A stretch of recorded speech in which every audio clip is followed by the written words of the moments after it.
এই বাটনাটাকে আমাদের আঞ্চলিক ভাষায় অনেকে নাম জানতে চেয়েছেন। এটার নাম হচ্ছে, হাসবেন না কেউ প্লিজ, ঘটনা পশুন। এইটাকে বলে পশুন, এটাকে বলে ঘটনা।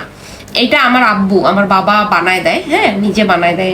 এটা বাঁশের মুড়া দিয়েও বানানো যায়, কাঠ দিয়েও বানানো যায়। তো যারা নাম জানে না তাদেরকে জানাই দিলাম।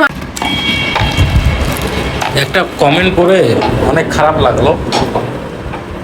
এই কমেন্টটা হচ্ছে যে টিকটক করা বাদ দিয়ে স্বামীর সংসার মনোযোগ দিয়ে করেন, এরকম কমেন্ট করছে।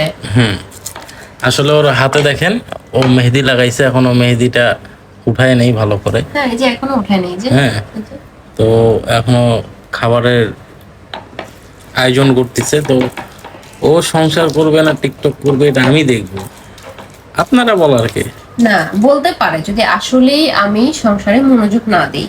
আমি কি সংসারে মনোযোগ দিচ্ছি না? আমার হাতের মেহেদি উঠে নাই, আমি তারপরও রাতের খাবারের ব্যবস্থা করতেছি। এগুলা কোনখান দিয়ে যে আসে?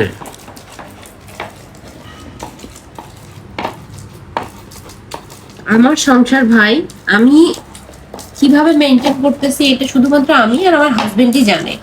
আমি টিকটক করতেছি তার মানে যে সংসার করতেছি না এটা না। টিকটক কেন করে মানুষ? জাস্ট বিনোদন, জাস্ট বিনোদন। তো সংসারের পাশাপাশি আমারও বিনোদনের প্রয়োজন আছে। আমি বাহিরে গিয়ে বিনোদন নিচ্ছি না বা কাউকে বিনোদন দিচ্ছি না। আমি ঘরের ভিতর থেকে আগেও যা করছি এখনো তাই করছি। আমার কি ফেসবুকে করছে না টিকটকে? টিকটকে। যাক, কথা হচ্ছে যে আরেকটা কথা বলি এখানে। আমি হচ্ছে এই যে বরবটি আলুর ভর্তা করতে, এই বাটনাটাকে আমাদের আঞ্চলিক ভাষায় অনেকে নাম জানতে চেয়েছেন। এটার নাম হচ্ছে, হাসবেন না কেউ প্লিজ, ঘটনা পশুন। এইটাকে বলে পশুন, এটাকে বলে ঘটনা।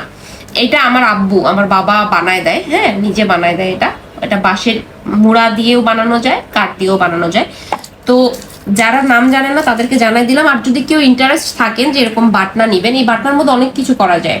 সব ধরনের মশলা বাটা যায়, ভর্তা করা যায়, মাছের ভর্তা করা যায়, শুকনা হোক যাই হোক, জিরা শুকনা গুঁড়া করা যায়, সব করা যায়। যদি কেউ চান কাঁচা মরিচ, শুকনা মরিচও বাটা যায়। যদি নিতে চান আমাকে ইনবক্স করতে পারেন। আমি যদি দেখি যে পরিমাণে বেশি অর্ডার আসতেছে, আমি অর্ডার নিব কনফার্ম। আপনাদের জন্য যেমনি হোক আমি আনায়া আপনাদের হাতে পৌঁছায় দেওয়ার চেষ্টা করবো ইনশাল্লাহ। সো আল্লাহ হাফিজ।